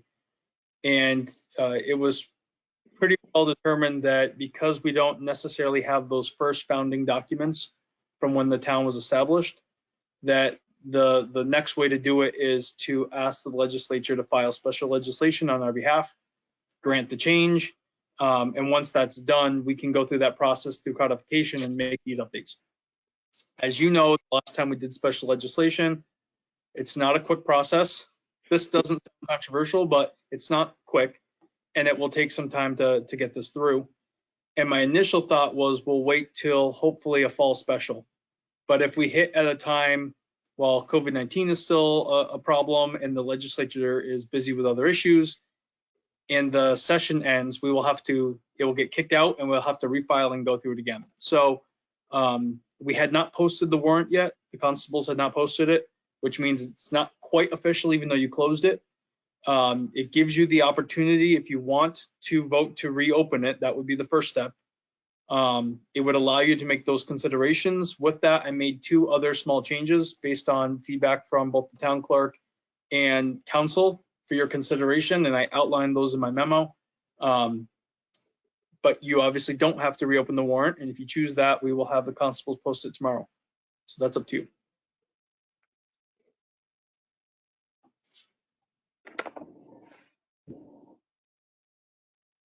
thoughts, or does someone want to make a Yeah, motion to reopen? I had said to Brian earlier that I thought that opening it was probably a good idea in case there were any flaws in the process of what we've done and what we've said. And so if we opened it, at least we would have that opportunity to make sure there wasn't and to fix it. But I don't see this as this question as a just must do thing situation. So I feel like we can wait until. Do we necessarily have to do it at an annual town meeting? No, I think Can we do this in a special? I mean, Brian, you'll answer, I'm sure, but for sure, but I believe the answer is no, we don't. I think the concern just came up of, well, it was an opportunity and a concern. The opportunity is that we haven't posted it yet, so if we wanted to reopen it tonight, make these changes, and then approve it tonight and sign it, it's basically closed again and ready to go in the same time period, because we can do all that tonight. We can open it, make the change, and close it tonight. Yep.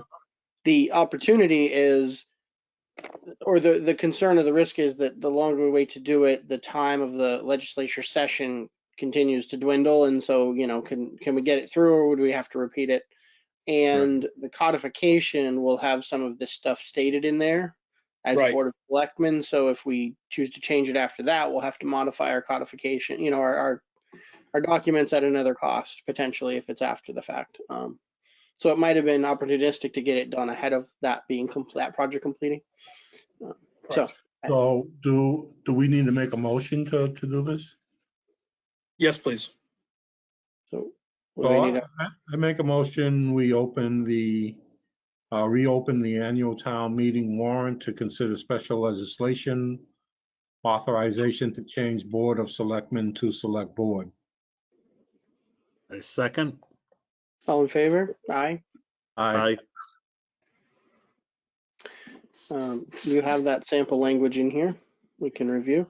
I'm just quickly grabbing that vote. Yep. And as you go through, why don't we look at the other two small changes as well? Yep. So the first one is just a very small change about the COVID-19 situation. And I don't like doing any type of amendments at all to the warrant after you've closed it, as we shouldn't. And so the town clerk asked, and I'll just make for comparison, we had put a note in the annual town elections section of the warrant that clarified that you had made a vote on March 30th. It was in accordance with the Chapter 45 Acts of 2020, and you postponed the election.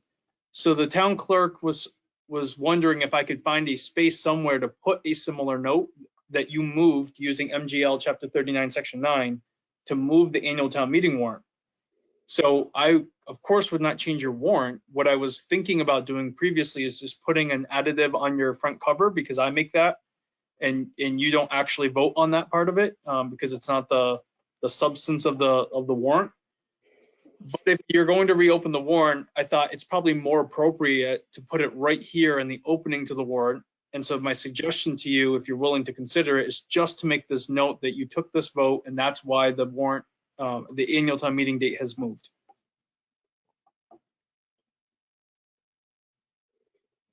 Okay. Any concerns with that? No? No concern. Okay, no concerns.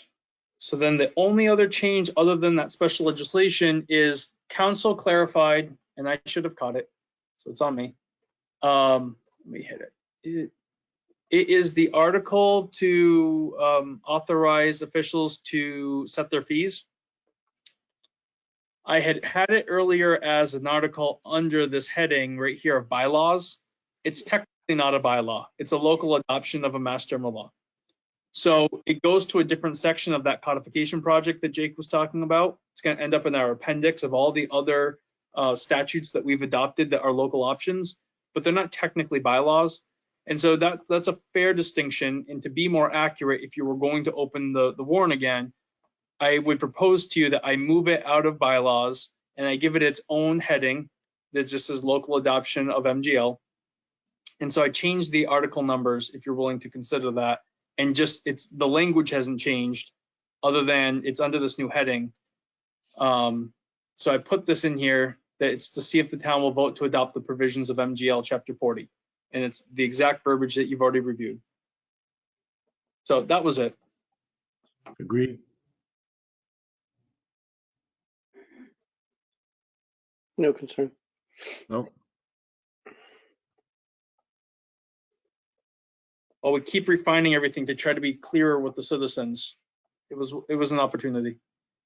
Okay, so your last one is the very last article. It's a new Article 29 that you have not seen before. And legislation request.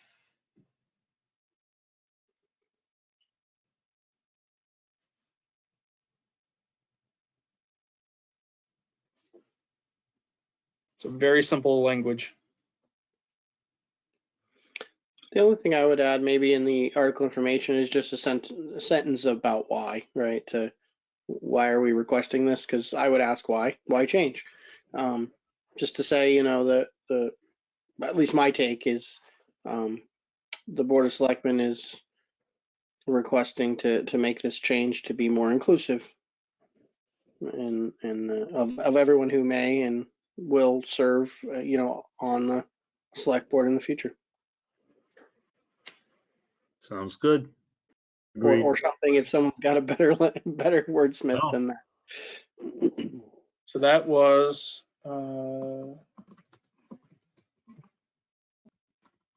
Board board is.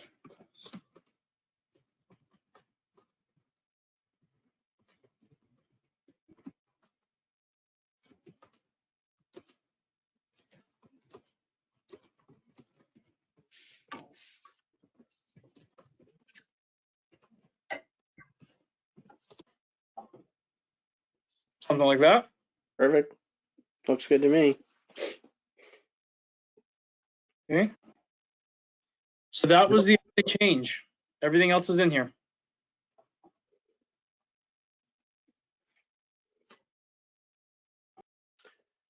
Looks good to me. Okay. Someone want to make a motion that we approve the ATM warrant as amended? I make a motion. Pete, you got that? No, I don't care. Go ahead. Oh, no, go ahead. Go ahead. Okay, I'd like to make a motion that we, now I'm lost, that we accept the Yeah. ATM as amended. Second. Perfect. All those in favor? Aye. Aye. So I will have a revised copy finalized printed tonight in your signature boxes. If folks are able to swing through in the next day or so to sign, it'll be ready for you with everything else you're approving tonight that needs your signature. Okay. So we'll have a big packet waiting is what you're telling us. I've already built it. It's filling the wall up there. Okay. Okay, so that one is unanimous. Thank you. I know it's frustrating to reopen something you already closed, so I appreciate you taking time on that. No problem. Okay. All That's right. done. Next item, discussion regarding nomination of the Mohawk Trail Scenic Byway, Route 2 for the America's Byways program.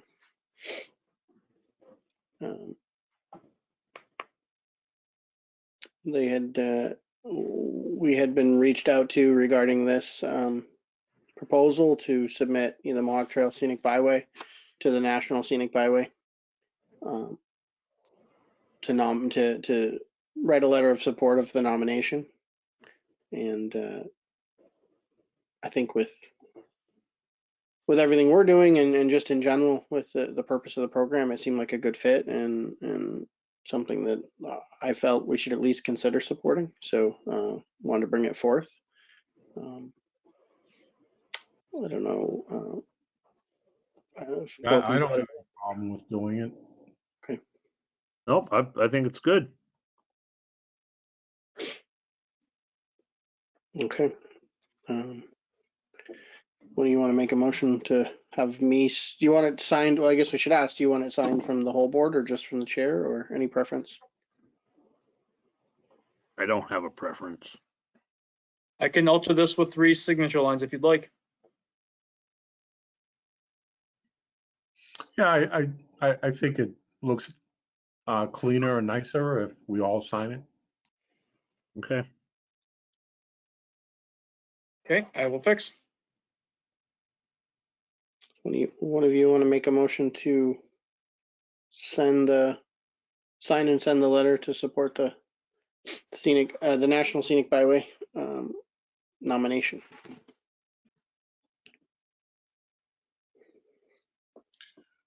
I make a motion, we send a letter with our signatures, select board signatures regarding nomination, Mohawk Trail Scenic Byway Route 2 for America's Byway program. Second. All in favor? Aye. Aye.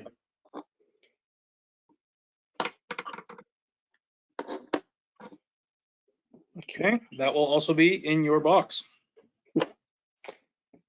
So the rest of this agenda looks like it's more stuff for our box. Yes, it's a whole stack. We have issuance of cemetery deeds, 496 through 499 for Bruce Scott, 477 through 483 for Daniel Hammock, and 484 through 495 to Andrew Sullivan.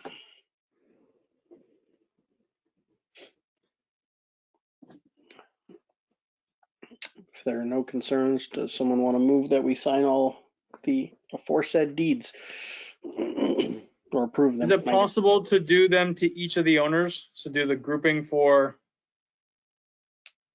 Do them separately? Is that Yeah. what you're asking? Yeah. so in the past, when you've done the votes, we've done deed and it's deed number blank for lot number blank.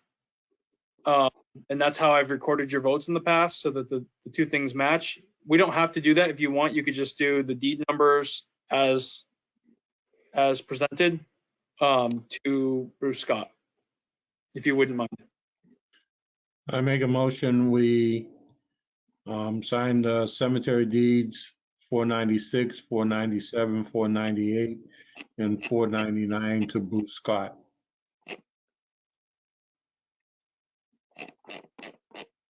I'll second that. And you said you're okay without the lot numbers, Brian? Yeah, because what I'll do is it's tracked in our database, so that's fine. Okay. We used to not have the database, so that was critically important before.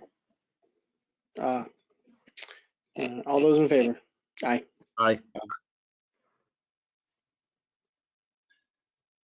I make the motion, we issue the cemetery deeds for number 477, 478, 479, 480, 481, 482, and 483 to Daniel Hammock. Second. All those in favor? Aye. Aye.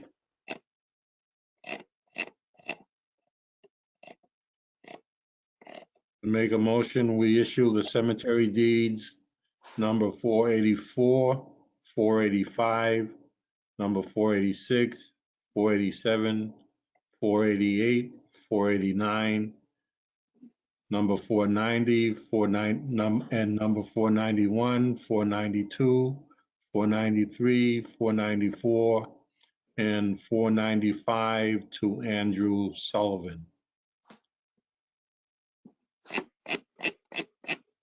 Second. All those in favor? Aye. Aye. Thank you. Thank you. Thank you, Bill. That's a mouthful.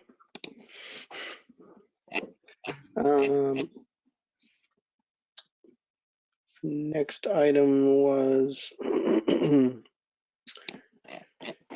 review of position descriptions. Could we skip that one Table more? that one. I have a meeting with our consultant tomorrow morning. Okay. We will table that one until next meeting. And the last item on our agenda for this evening, review of Wheelock Street culvert engineering proposal for the MVP project. We got one more after that. I think we skipped section 9. Who? Okay. Well, you can tell me what I skipped after, or now, Okay. whichever you want. Oh, that's fine. I just wanted to remind you we have one more. Okay. Oh, wow. Yeah, I didn't even check it off, but I still missed it. All right, I found it. Anyway, culvert on Wheelock. So you all recall that Mariah and Chief Wonka worked together to apply for MVP funding. They were very successful and they secured that $64,000 grant, of which we were matching funds. We were trying to do 2 types of projects. The first one is improving the culverts and the water passages on Wheelock Street. And the goal for those projects just broadly is to do the field assessment, which we started to do with FERCOG, to design a retrofit of those undersized culverts that meets all the current day standards, and then start the environmental permitting process with Concom and the other agencies that need to be involved with that. And so the proposal in front of you is a proposal from Weston and Sampson to do that work for the $40,000 that the state has approved us for to do that scope of work. the next part of this MVP project is related to IT, and we're going to be dealing with that next.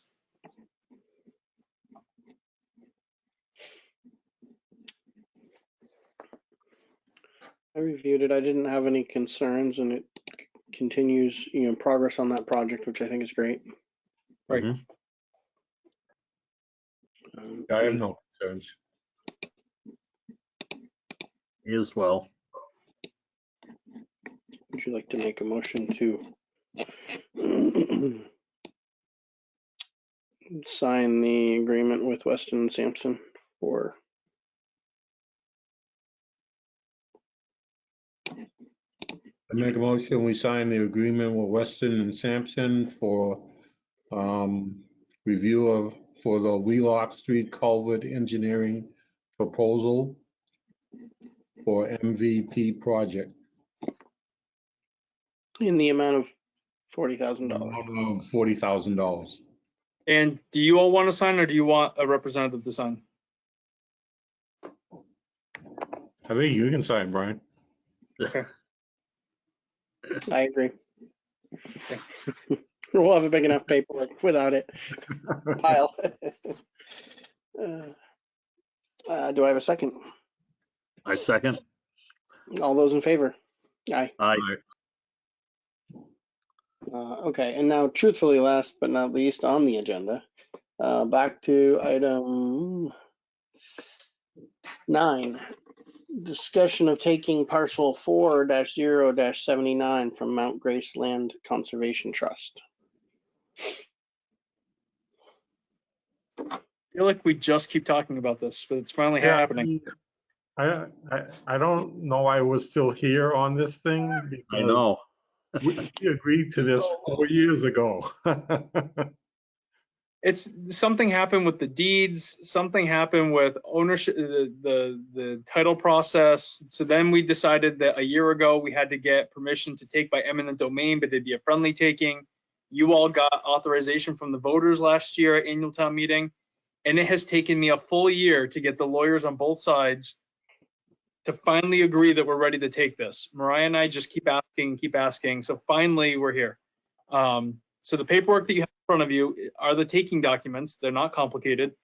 One is the instrument to do the taking. The second one is the notification to the landowner that we're taking and what their rights are. They can claim damages for up to 3 years. And this is true with any eminent domain taking.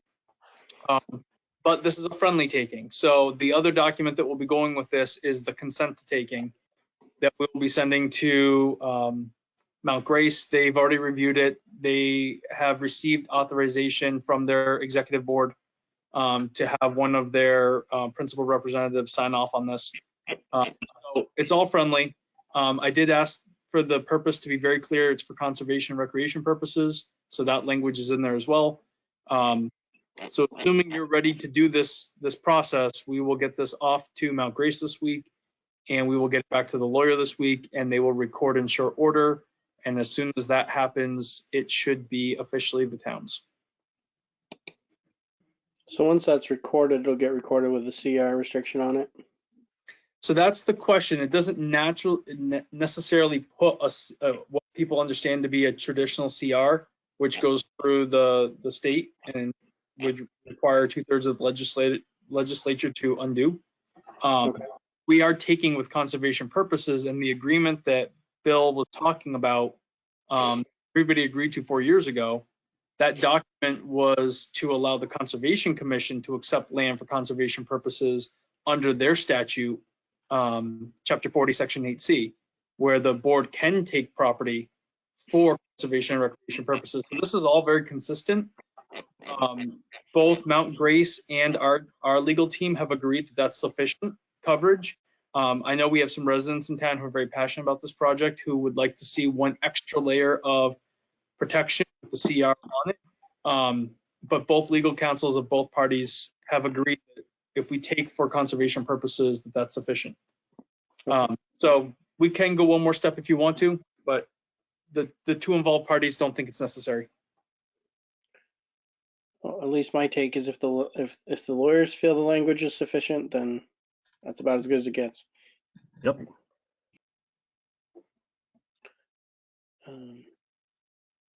So I would just say if you're ready to do this, I would just make it clear that you're authorizing the taking using eminent domain for the parcel described. You wanna, should we vote on this? Would- Please, I guess- yes. Okay.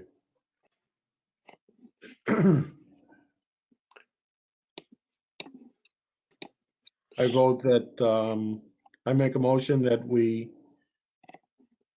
take parcel 4-079 Mount Grace Land Conservation Trust, the taking and consent. Via eminent domain. Via eminent domain. Second? All those in favor? Aye. Brian, can you just let us know what the notary process looks like from the town clerk currently? Yes, his hours are a little more sporadic this week, so I will try to find out when he's in the office. Okay, yeah, just let us know what we need to do to get the notarization done safely, based on the current practice. Okay, I will reach out. Okay, thank you so much, Okay. guys. We'll have a stack of things, including a notarized document to get signed this week. Yes. Okay. Any other new business? Any other items anyone has? No? All set. All right, well, we will have COVID-19 discussions for sure next week, pending what we hear from the state. So Yep. there'll definitely be some discussion around that, and then I'm sure some new items will come up between now and then. Yes. Meeting minutes, and we'll have the position descriptions. We'll carry that one for next week. Finalize the budget, finalize, what's the other document that we were just reviewing? The River Warner Stretch and Street. Distraction. I have a business license for your consideration. So yeah, we have a few items for next week. Water commitment, I believe, the spring billing for water. Okay. Mhm. Yep. It's hard to believe we're less than 60 days from the end of the fiscal year. Yes. Wow. It's hard to believe. It's like 7-8 weeks away. So, Yep. yep. And I know there's been a lot of behind the scenes work around how we're going to do the annual town meeting safely and things like that. So we're talking with the town clerk and the departments and the school and how we do that. So as we come up with plans, we'll definitely review those as well, like we did with the election. So Okay. all right, Do we still have the meeting tomorrow? we do. 5:30? Okay. Yep. Okay. If there's nothing else, we will see you tomorrow night at 5:30. Make a Good. motion to adjourn. All right. Second. All those in favor? Aye. Aye. Aye. Aye. Good night. Good night, Good night. everyone. Thank you for attending. Yep. Good night. Thank you. Thank you, Brian.